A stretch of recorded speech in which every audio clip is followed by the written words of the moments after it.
Tu n'aimes pas le travail, tu aimes une bonne vie. Comment? Et je vais te dire quelque chose qui va te choquer. On ne devient pas riche en priant. On ne devient pas riche en jeûnant. C'est ton pasteur qui te le dit.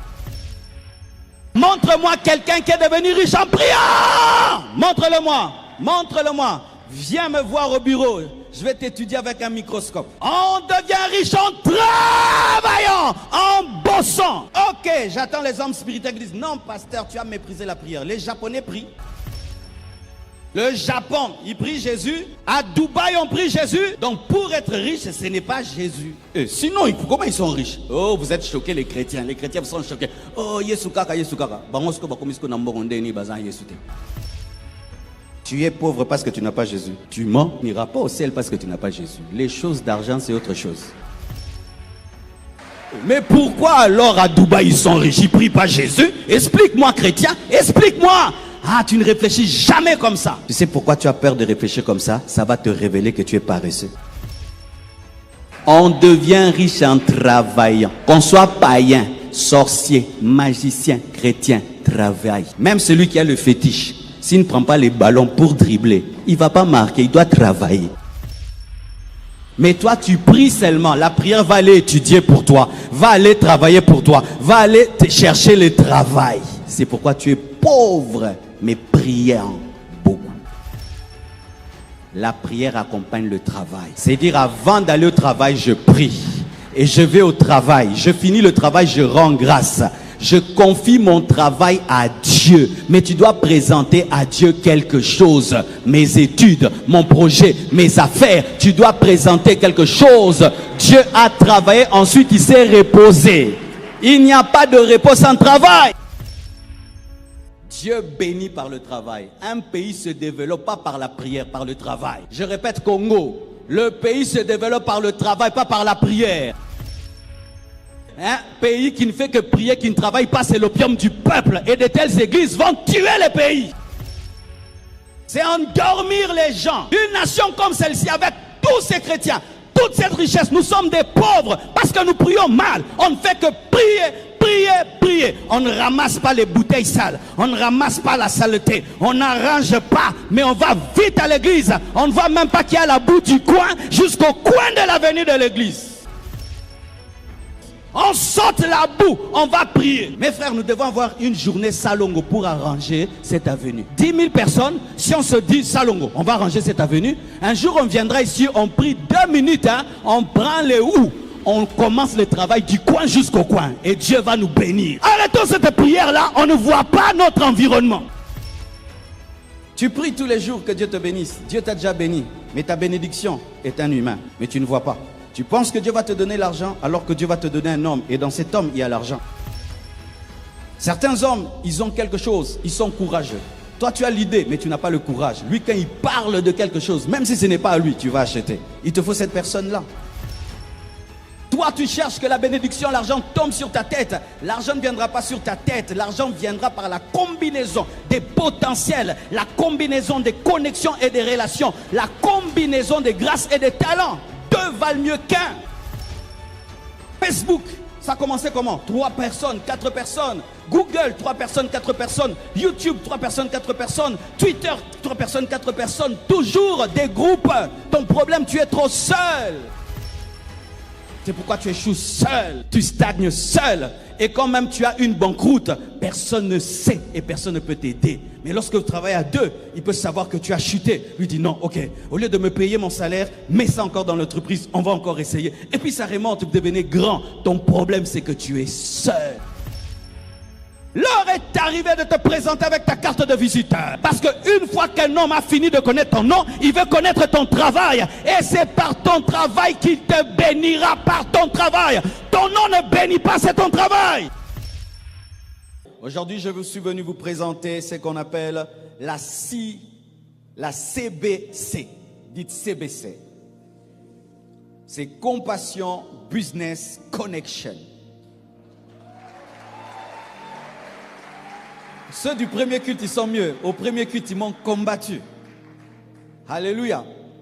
On pouvait dire BCC, ça allait faire banque.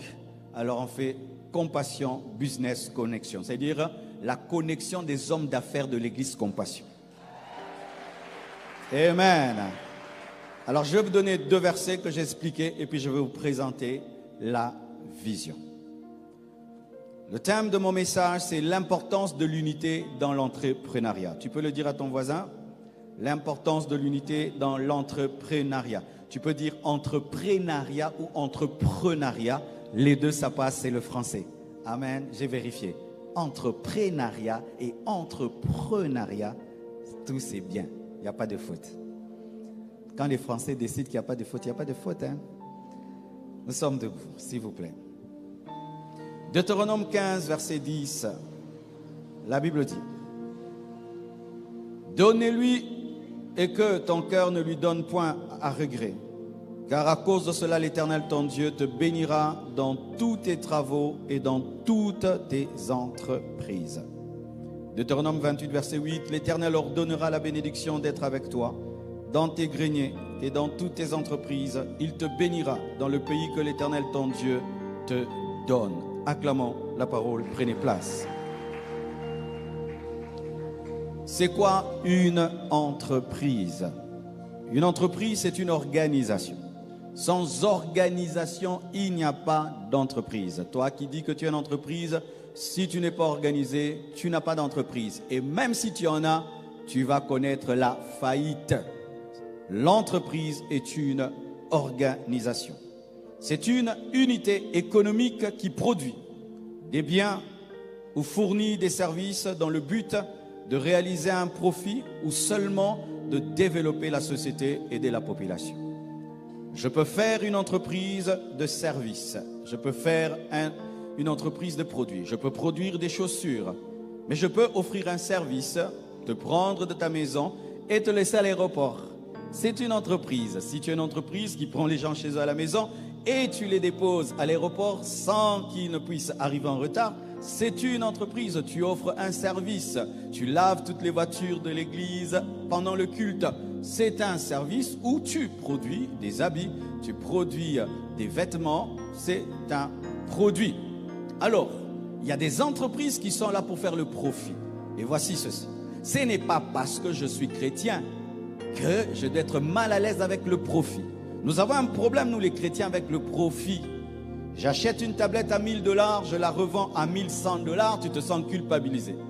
On est culpabilisé en matière de profit lorsque ton profit est exagéré, lorsque ton profit est un vol. Mais sache que si tu ne fais pas de profit, lorsque tu fais les affaires, tu vas connaître la faillite. À moins que toi tu fais une entreprise pour aider les gens. Je connais des hommes d'affaires, lui, son affaire c'est aider les gens. Pour lui, son revenu, ce n'est pas ce qu'il gagne, c'est la joie qu'il donne, c'est l'aide qu'il donne, le bonheur qu'il donne. Alors lorsque tu es chrétien, tu dois savoir dès le départ, cette entreprise que je commence là, c'est pourquoi? C'est pour donner, donner, donner, donner comme l'armée du salut, ou je dois faire des bénéfices. Souvent les chrétiens, c'est là qu'ils tombent en faillite. Tu commences une entreprise pour faire les bénéfices, mais tu te comportes comme si c'est une entreprise pour donner, donner, donner, donner. Tu vas tomber en faillite. Et qui nous fait tomber en faillite la plupart des temps? D'autres chrétiens comme nous. Combien de fois on a ouvert un restaurant de l'église en faillite? Vous mangez, vous ne payez pas. Et puis vous dites, c'est pour l'église, c'est pour l'église, c'est pour l'église.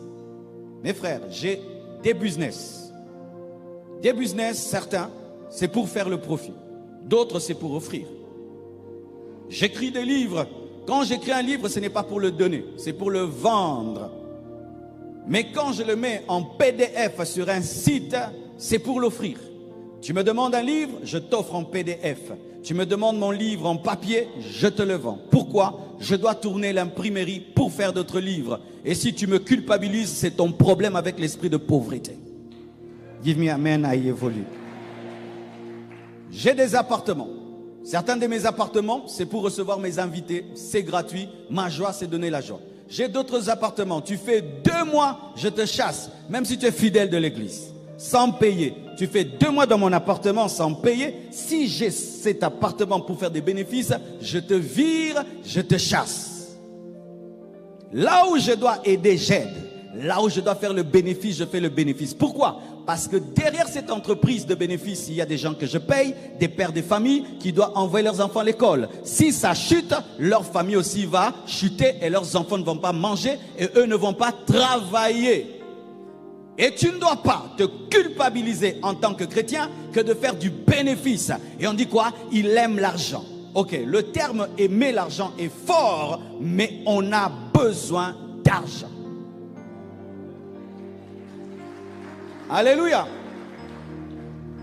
Alors frères et sœurs, dès le départ tu dois dire, si ton taxi c'est pour aider les frères après le culte, gratuitement, ok, tu auras la bénédiction au ciel, vraiment tu seras béni, pas de problème. Mais si dès le départ tu dis, je fais ce taxi pour avoir un deuxième, un troisième, un quatrième, là ce n'est pas gratuit. Même les frères en Christ doivent payer. Alléluia. Même le pasteur il entre, il doit payer. Et je te paye, je suis heureux. Alléluia. Alors dès le départ, chrétien, quand tu commences une entreprise, tu dois savoir, je fais ça pourquoi? Pour avoir un profit ou je le fais seulement pour aider la société, aider les autres? Et quand tu demeures dans la vision que Dieu te donne, tu sais que tu as la paix. Amen. Alors, frères et sœurs, une entreprise peut commencer comme ça. Là seulement, tu as un ordinateur, tu as une chaise et une entreprise commence. C'est comme ça que Facebook est né, Google est né. On n'a pas besoin d'avoir 10 tables, 20 tables. Certains ont leur entreprise dans leur laptop, d'autres ont leur entreprise dans leur sac, d'autres le cahier et ils commencent comme ça. Tu n'as pas besoin de commencer grand, mais tu dois avoir un rêve, tu dois avoir une vision, tu dois avoir une organisation, tu dois être discipliné. Alléluia. Certains commencent petits et d'autres deviennent des multinationales, mais sache que la taille ne compte pas. Alléluia. La taille ne compte pas, surtout au début. Alors mes frères et sœurs, quelle est la relation de Dieu avec l'entreprise? Quelle est la relation de la Bible avec l'entreprise? Est-ce que Dieu ne veut pas qu'on travaille? Est-ce que Dieu ne veut pas que je me réveille à 4 heures du matin et je bosse jusqu'à 18h, 20h? Est-ce que c'est contre ma spiritualité? Est-ce que c'est contre ma croissance spirituelle? Faux de faux de faux et de faux et de faux. La Bible dit, Dieu bénira ton travail et tes entreprises. En soi, Dieu ne te bénit pas toi. Il bénit ton travail et ton entreprise. Ça, c'est mon travail et mon entreprise. Quand Dieu me bénit, ça va là-bas. S'il n'y a rien, ça ne se manifeste pas.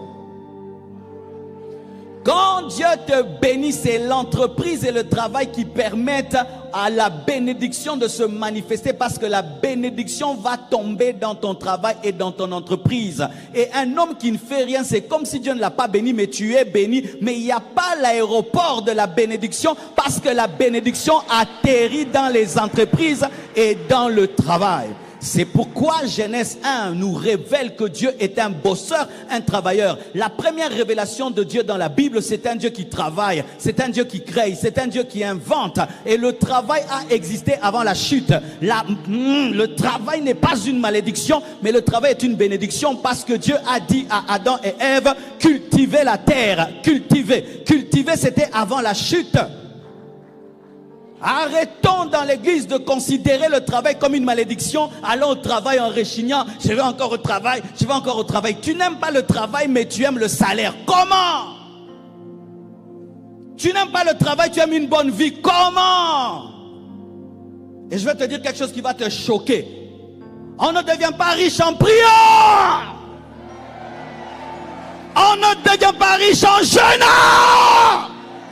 C'est ton pasteur qui te le dit.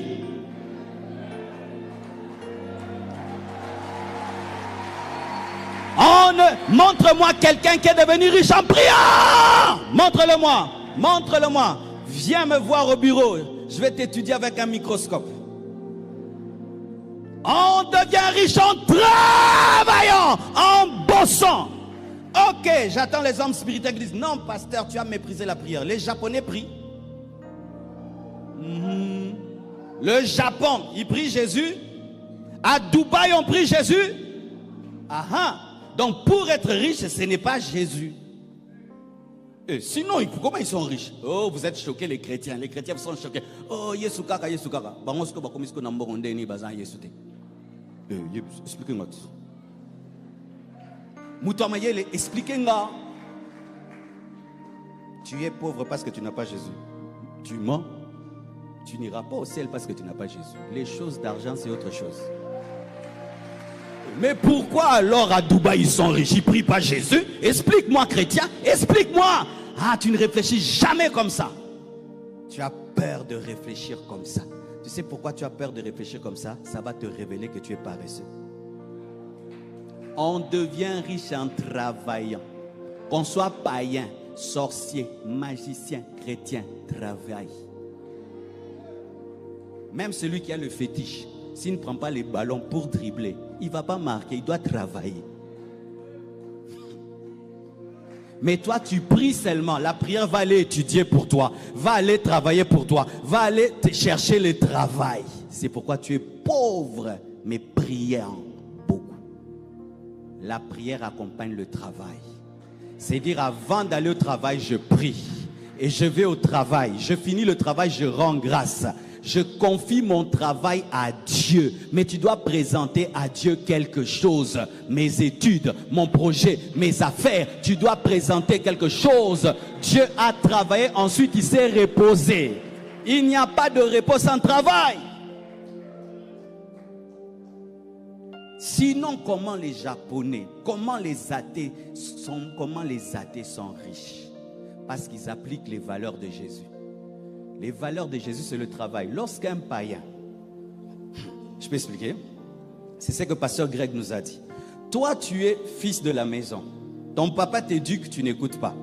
Lui n'est pas mon papa, mais quand il t'éduque, moi j'entends. Et j'applique son éducation. Je serai mieux éduqué que toi. Quand nous, Dieu nous dit de travailler, on ne veut pas, on veut seulement prier. Les païens entendent que Dieu veut le travail et ils travaillent. Ils vont profiter de l'éducation, mais ils ne vont pas entrer au ciel, mais ils vont profiter de l'éducation sur la terre. Quand un païen est propre, c'est propre. Dieu dit qu'on soit propre et lui il est propre. Sa maison sera plus belle que la tienne, même s'il est païen. Il sera en meilleure santé que toi si lui il mange les fruits et les légumes. Qui a déjà étudié avec un païen plus intelligent que lui? Lève la main, soyons sincères. Ah. Comment ce païen-là, il n'a pas le Saint-Esprit plus intelligent que toi? Pendant que toi tu pries toute la nuit, lui il étudie toute la nuit. Lui il aura 10 sur 10, toi tu auras 0 avec beaucoup de fire. Et puis maintenant quand lui il aura 10, toi tu auras 0, tu vas dire Biloko Mukili, Biloko Mukili. Je peux casser Longwa Mukili. Longwa Mukili, Naboma, yo, Longwa Mukili. Oh, t'es beau, Biloko Mukili. L'hypocrisie. De l'hypocrisie. Et j'ai remarqué que les chrétiens qui négligent de chercher l'argent attendent que quelqu'un les cherche pour eux. Seigneur, touche mon oncle qui m'aide. Ton oncle là, il travaille, non? Toi, tu pries toute la nuit à H24 que ton oncle qui travaille, que lui puisse tout faire pour toi. Tu es un paresseux hypocrite spirituel. Touche-le qui m'aide, touche-le. Celui que tu dis qui t'aide là, lui le matin il se réveille, il dort à 20h tous les jours. Hein?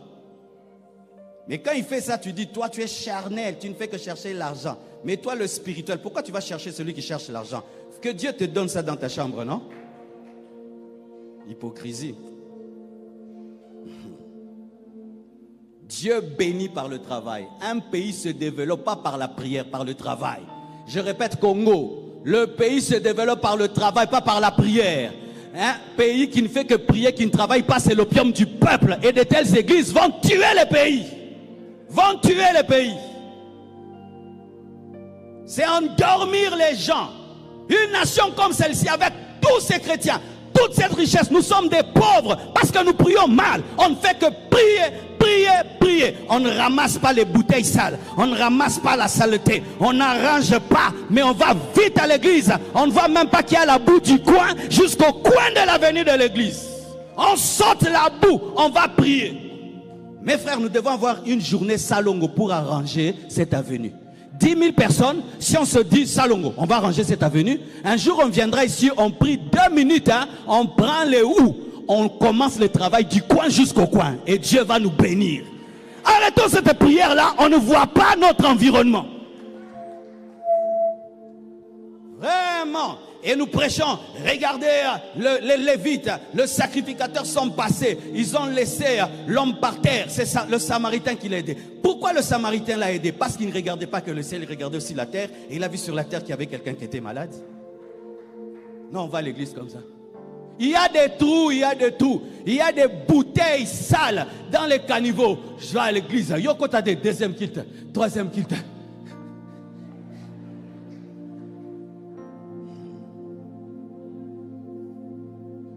Ah, que Dieu nous pardonne. Ce n'est pas votre faute. C'est la faute de nous les prédicateurs. Je demande pardon pour tous les prédicateurs du Congo. Nous changeons. Nous commençons autre chose. Et les TTS déséquilibrés, vous allez fuir les églises ces derniers temps. Ce n'est pas grave, tu suivras sur Internet. Oui, toi qui n'aimes qu'on parle tout le temps des anges, des anges, des anges, des anges et des anges. Il n'y a pas que ça dans la Bible. Il y a aussi le travail, l'entreprise. L'entreprise, c'est aussi dans la Bible. Parce qu'après avoir vu les anges, tu dois manger.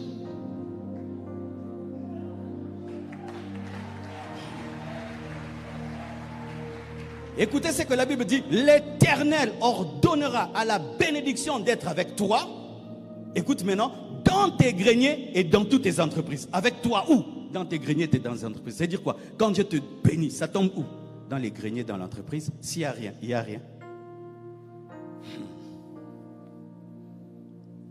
Mes frères et sœurs, Dieu est un PDG. Vous savez ça? Dieu est un PDG. Dieu est un homme d'affaires. Jésus-Christ a dit, il est temps que je m'occupe des affaires de mon Père. Quand Dieu te donne, il attend que tu lui rendes. C'est un principe des affaires. Quand Dieu investit dans ta vie, il attend un retour. C'est un principe des affaires. Dieu est un homme d'affaires. Tu penses que Dieu donne son argent à tout le monde? Dieu te donne 1000 $ et tu es infidèle dans la dîme. Tu crois qu'il va ajouter? Pourquoi il n'ajoute pas? Parce que tu es infidèle dans les affaires. Dieu est un PDG. Parlons de l'unité.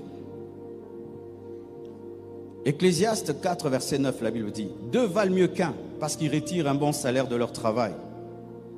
Verset 10, car s'il tombe, l'un relève son compagnon, mais malheur à celui qui est seul et qui tombe sans avoir un second pour le relever. Mes frères et sœurs, il ne faut pas seulement travailler, il faut travailler dans l'unité. Jésus-Christ, lorsqu'il a envoyé ses disciples, il les a envoyés 2 à 2. Et là, le sage, l'Ecclésiaste, qui fut l'homme le plus riche de ce temps-là, lorsqu'il parle du travail, il dit qu'il faut travailler à 2 pour avoir un meilleur salaire. Par exemple, tu veux aller dans une banque pour avoir un crédit. Tu as 5 000 $. La banque demande 10 000 $. Et pour que tu aies 5 000 $ de plus, il te faut encore 2 mois, 3 mois. Et le temps que tu recherches ces 5 000 $ de plus, tu rates des affaires et des clients. Mais si tu te connectes à quelqu'un d'autre qui a 8 000 $, vous allez vous mettre ensemble, vous lancez le business et vous partagez les bénéfices. Ton problème, le voici. C'est que lorsque tu penses aux affaires, tu ne penses jamais à un groupe. Tu penses à toi-même. En lingala, on dit quoi? Que Musapimoro Sorolara et Longité, n'est-ce pas? C'est ça, non? Lorsque tu veux laver ta main, tu n'utilises pas un doigt, tu utilises toute ta main. Il en est de même dans les affaires. Ne travaille pas seul. Surtout au début. On est fatigué des fois, tu veux commencer, tu arrêtes. Et quand même avec quelqu'un, même avec ta femme, tu sais quand ta femme sait que tu as commencé un investissement, elle te suit derrière et elle te pousse. Un ami, un frère, une sœur de l'église.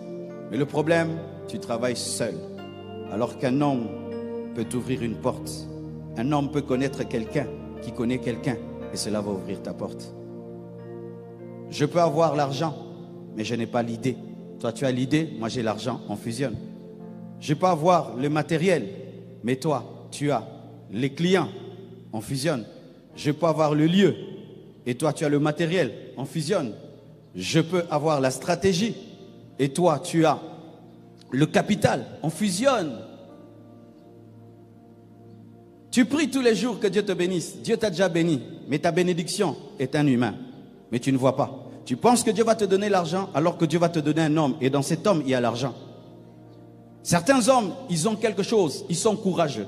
Toi, tu as l'idée, mais tu n'as pas le courage. Lui, quand il parle de quelque chose, même si ce n'est pas à lui, tu vas acheter. Il te faut cette personne-là. Je vends les livres. Pendant longtemps. Et quand même, Dieu vraiment me bénit avec les livres.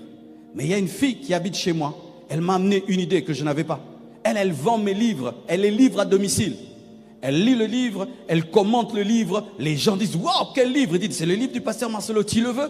Je vais te l'envoyer dédicacé. Et les gens commandent les livres. Et je suis en train de dédicacer les livres à la maison. Et elle fournit le livre avec des motos. Mes frères, je l'ai engagée. Directement engagée. Pas besoin de CV. Pourquoi? Elle a un courage que je n'ai pas. Alléluia. Il y a quelqu'un qui va changer ta vie. Mais il a 2 pieds. Il a 2 mains. Mais toi, tu cherches que la bénédiction, l'argent tombe sur ta tête. L'argent ne viendra pas sur ta tête. L'argent viendra par la combinaison des potentiels, la combinaison des connexions et des relations, la combinaison des grâces et des talents. 2 valent mieux qu'un. Facebook, ça a commencé comment? 3 personnes, 4 personnes. Google, 3 personnes, 4 personnes. YouTube, 3 personnes, 4 personnes. Twitter, 3 personnes, 4 personnes. Toujours des groupes. Ton problème, tu es trop seul. C'est pourquoi tu échoues seul, tu stagnes seul. Et quand même tu as une banqueroute, personne ne sait et personne ne peut t'aider. Mais lorsque vous travaillez à 2, il peut savoir que tu as chuté. Lui dit non, ok, au lieu de me payer mon salaire, mets ça encore dans l'entreprise, on va encore essayer. Et puis ça remonte, vous devenez grand. Ton problème c'est que tu es seul. C'est pourquoi nous allons organiser Compassion Business Connection pour que tu ne sois plus seul. Regardez, toi tu vends la farine. Moi, je fais le pain. On se connecte. Lorsque je vais chercher la farine, je ne cherche plus partout, je cherche chez toi. Et toi aussi, quand tu veux manger le pain, tu achètes mon pain. Toi, tu es dans l'événementiel. Moi, je suis dans la décoration. On se connecte. Quand tu fais un événement, c'est moi qui décore. Toi, tu vends les pièces de réchange. Moi, je vends les voitures. Quand j'ai des problèmes de pièces de réchange, on se connecte. Mais comment on saura qui fait quoi? À l'église, on sait que si on veut danser, tel frère va le chanter. On veut chanter tel frère. Nous connaissons les ministères des gens, les appels des gens, mais on ne sait pas qui fait quoi. Ton voisin, tu sais ce qu'il fait? Nous ne savons pas, mais nous savons qui va prêcher, qui sait prêcher.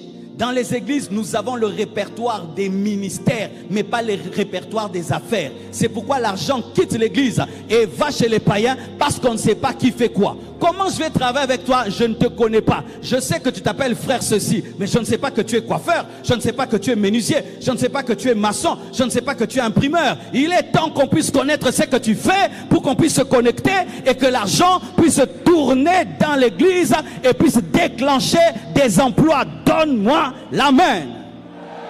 Donne-moi la main. Et vous voyez aux États-Unis, par exemple, lorsque les gens se rencontrent, voici comment ils se présentent. Moi, c'est Marcelo, je fais ceci. C'est comme ça qu'on dit. Comment tu t'appelles? Tu fais quoi dans la vie? Mais au Congo, c'est comment tu t'appelles? Oyoki Mikolo Nenge Yindi na Internet.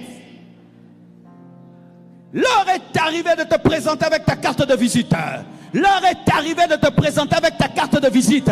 Parce qu'une fois qu'un homme a fini de connaître ton nom, il veut connaître ton travail. Et c'est par ton travail qu'il te bénira, par ton travail. Ton nom ne bénit pas, c'est ton travail. Oh, alléluia. Frère, comment tu vas? Tu t'appelles? Moi, je m'appelle John. Point barre. Mais si tu dis, je m'appelle John, mais je vends les voitures. Peut-être ça coïncider, je vais acheter une voiture, je vais acheter chez toi. Mais si tu ne donnes que ton nom, tu ne donnes pas ton affaire. Je connaîtrai que ton nom, j'aurai ton numéro, mais je n'aurai pas ton affaire et tu vas rater l'argent. Comment j'ai découvert les prédicateurs ici? J'ai fait la DNM, découvert des nouveaux prédicateurs. Ils se tiennent là-bas, tu penses qu'ils ne connaissent rien. Ils montent ici, waouh! Ce sont devenus des pasteurs aujourd'hui. Comment j'ai découvert beaucoup de musiciens? Tu dis, venez chanter, ils chantent, waouh! Il est président de la chorale. Mais comment? On va découvrir les hommes d'affaires. Toi aussi, tu vas présenter maintenant ton affaire. Donne-moi la main. Alors voici ce que nous allons faire. En ça, je ne prêche pas, je présente seulement un fardeau. Le mercredi, ici, je vais inviter des chrétiens qui ont réussi sans voler, ni tricher, ni fétiche. Ils vont vous partager leur expérience et ne fuis pas, même si on ne va pas parler d'onction. Ne fuis pas. Ah, frère. Ils vont s'asseoir là et moi je veux faire le journaliste. Parce que je suis une casquette journalistique. Je vais leur poser des questions. Comment tu as commencé? Et parmi eux, il y a une femme. Elle a commencé avec l'Écodim. Aujourd'hui, elle a 5 écoles avec 2000 élèves chrétiennes. Vous connaissez cette école-là? Vous la connaissez? Vous la voyez partout là, à Kinshasa. Elle va venir vous expliquer comment elle a aujourd'hui une école de 2000 personnes. D'autres des jeunes, millionnaires, il a ton âge. Mais les choses qu'il compte, tu les compteras. Et c'est bien que tu vois quelqu'un de ton âge, mais qui dit des choses, ça te fait... Tu vas chercher Dieu. Après, tu vas sortir à 3 heures du matin. On va te surprendre à 2 heures du matin. Tu es en train d'écrire. Tu écris quoi? Méchant la vie. Vous savez, moi, ma vie a changé comment? Je pensais que j'allais bien. J'entends seulement la radio. Un jeune Libyen, quand la Libye était la Libye. Vraiment aussi, pourquoi vous avez attaqué la Libye? Vous voyez les choses que vous avez fait, hein? On n'enlève pas les gens pour les enlever. On ferme la parenthèse. Il se plaignait de quoi? Je n'ai pas un parking pour ma voiture parce que moi, ma femme et mon enfant. Il avait mon âge. Je crois que j'avais 24 ans ou 22 ans. J'habitais encore chez mes parents. J'entends un jeune de mon âge. Il a femme, enfant, voiture, mais il a un problème de parking. Pendant que lui, il a un problème de parking, moi, j'ai un problème de lait, de pain. Je dis, Shadakaka. Je dis, quel âge? Mon âge. Il a quoi? Il est marié. J'ai dit, on a changé. J'ai quitté la maison de mon père. Je suis allé habiter chez moi en buvant que du thé et du pain. Mais c'était chez moi jusqu'aujourd'hui. Ma vie a changé. Viens écouter un Congolais comme toi, chrétien comme toi, mais qui ne fait pas comme toi et qui fait plus que toi.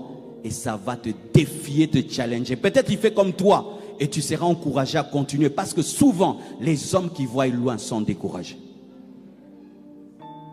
Et quand ils vont finir, il y a un banquier qui est homme d'affaires, c'est parmi les plus élevés à Ekiti, qui est pasteur chrétien et parmi les grands coachs de l'entrepreneuriat aujourd'hui dans notre pays, qui va nous parler du chrétien et de l'entreprise. Est-ce que c'est possible? Un spécialiste va te parler. Je veux commencer à vous amener des spécialistes qui vont te donner le cours. Comment trouver le travail? Comment on fait le CV? Oui. Thème. Basalaka CV ndengenine. Premier point. Deuxième point. Donne-moi la main. Parce que tu as fini les études, ça fait 10 ans, tu n'as toujours pas de travail. Il n'y a pas de démon, tu ne sais pas chercher le travail, on va t'aider. Ce n'est pas parce que tu as la canne à pêche que tu auras le poisson. Il faut qu'on t'aide, on te dise à droite. Et lui, il va parler, là il va parler mercredi. On écoute la théorie. Vendredi, l'église ne sera pas comme ça. Oh non, l'église est devenue la maison des affaires. Continue avec ton évangile de pauvreté. Continue bien. Est-ce que je peux dire quelque chose, hein? Quand on va faire ça, parce que le vendredi, il n'y aura pas de chaises, il n'y aura que des tables. Des tables des gens, pas qui vendent, mais qui présentent leur business. Moi, je vends le lait caillé. Ça s'appelle lait caillé Johnson. Tu mets le numéro de téléphone, tu mets l'email, tu mets l'adresse. L'autre ici. Salon de coiffure. Tyson. Numéro de téléphone WhatsApp. Nous allons donner le meilleur prix à la meilleure table. On ne va pas vous donner des tables. Toi-même, tu amènes ta table et ta chaise pour qu'on voie ton niveau d'excellence. Et la table la mieux présentée aura un prix et un encouragement. Et vous savez comment on va faire? Donc quand tu entres là-bas, à la porte de l'église, je fais comme si j'étais à la porte de l'église. Le culte va commencer comment? À 17h. Prions. Seigneur, nous bénissons les entreprises au nom de Jésus-Christ. Amen. Et on ne chante pas, on joue les pianos. Amen. Boyo bandopi nakakawate. Les amants, tobini mingi. Congolais tobini trop. Toboli na mabele. Tobini trop mboke zobonga. Congolais, on a trop dansé. Le pays ne s'arrange pas. On a même trouvé le sol. Le pays ne s'arrange pas. Vendredi, on ne danse pas. On ne danse pas. Maintenant, tu vois à la porte, là, quand tu entres à la porte, maintenant ici des tables. Imaginez, ça sont des tables. Tu entres, tu regardes. Maintenant, tu prends ton téléphone. Et il y a aussi des cartes de visite. Mais si les cartes de visite sont finies, parce que j'imagine qu'on sera très nombreux, tu prends des photos, des numéros de téléphone et des entreprises. Tu prends des photos. Ce qui t'intéresse, pas tout, hein. Oui, il faut mettre ça à niveau. Alors tu tournes parce que l'étape ce sera comme ça. Tu tournes. Ah, tu n'as jamais été dans un culte pareil, frère. Tu tournes. Tout. Tu dois tout finir. On ne rentre pas en arrière parce que tu vas créer l'embouteillage. Tu dois continuer jusqu'au bout. Oui, on ne rentre pas en arrière. Quand tu arrives au fond là-bas, tu laisses une offrande. Cette offrande, on va donner à une entreprise, parmi ces entreprises pour l'encourager. Ce sera un capital ou quelqu'un d'autre qui travaille déjà, on t'ajoute. On dit non frère, continue. Mais n'oublie pas de donner ta dîme, ton offrande et de soutenir la construction. Ah oui, hein, frère, photo sur la bien déjà.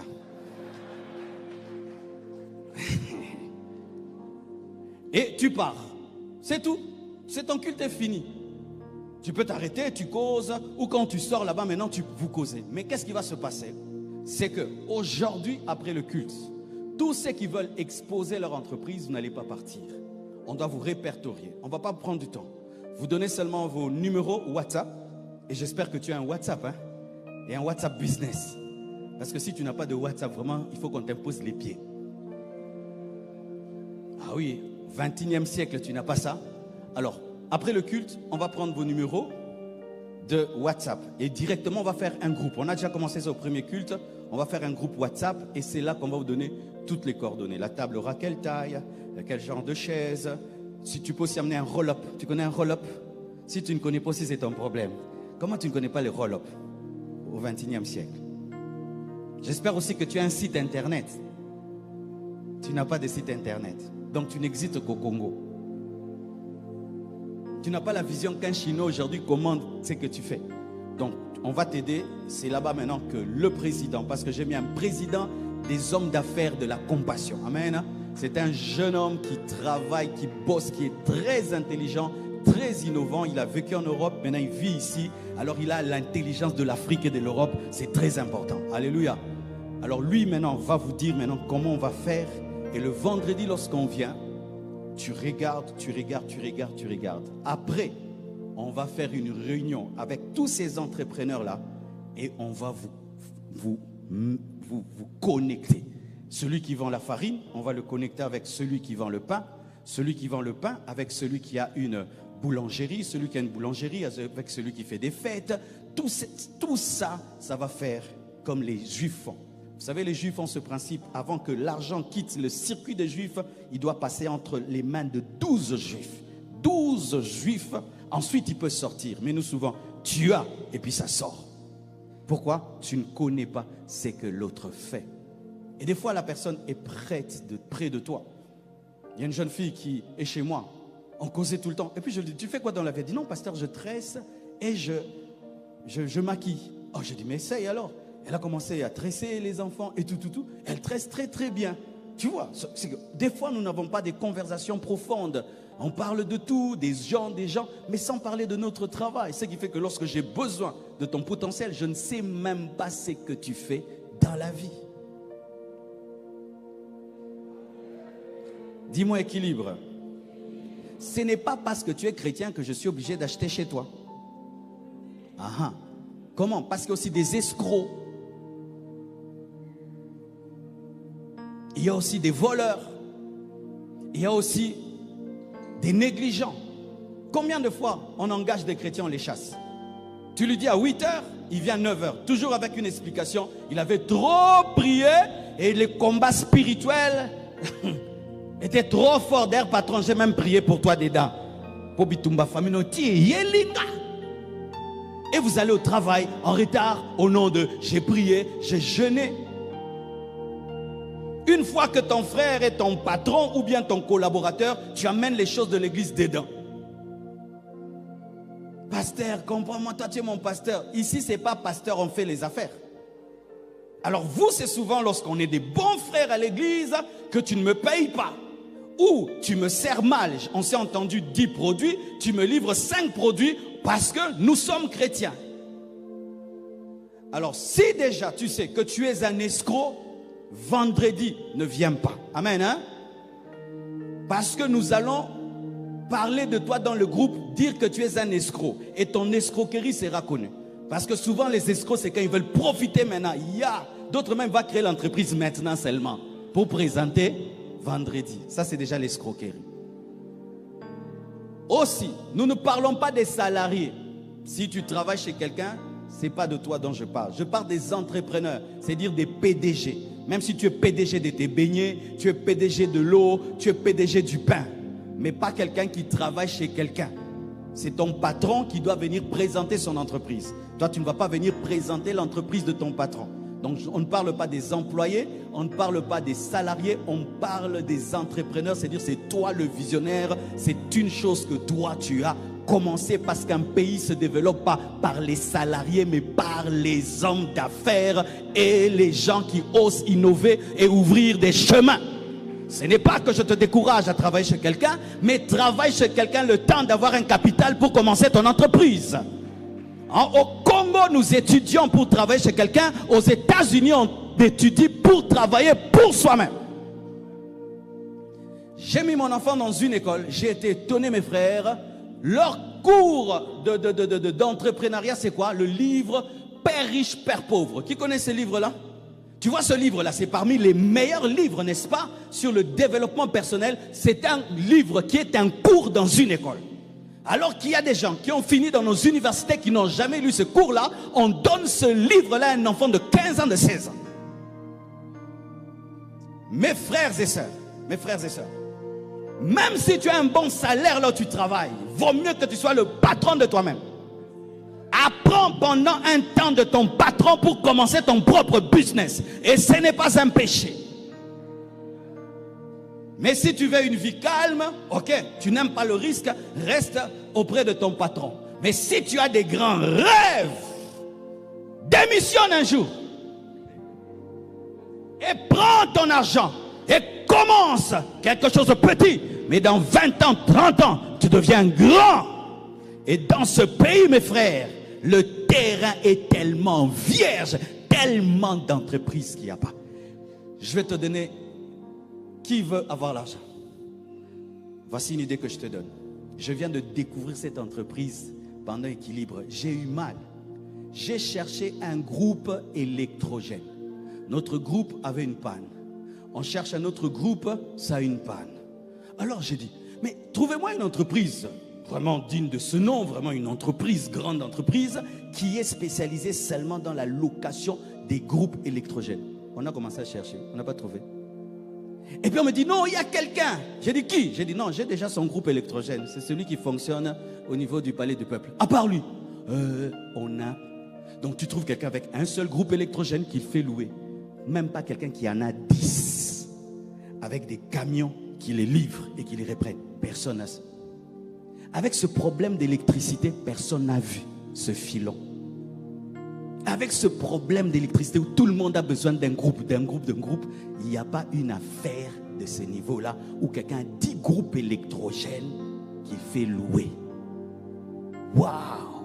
Quel aveuglement! Tellement de business, tellement. Ton problème, c'est que quand tu pries, tu médites seulement Paul à Tarse, Paul de Damas. Quand tu as fini Paul, boule.